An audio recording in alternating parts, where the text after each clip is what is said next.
how to use a touchless timing gate. She might be equipped on a 16-foot box truck. She could be on something smaller, bigger. All right, first thing, power button. Power's on. Activate, double click. All right, let's go up. Let's put this back just a little bit. Like I said, it is touchless, but it doesn't mean you don't have to do nothing. Let her fall down. Hold.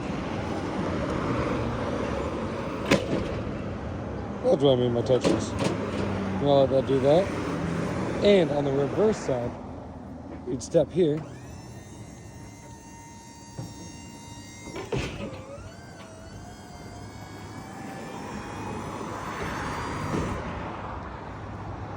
Do a little push.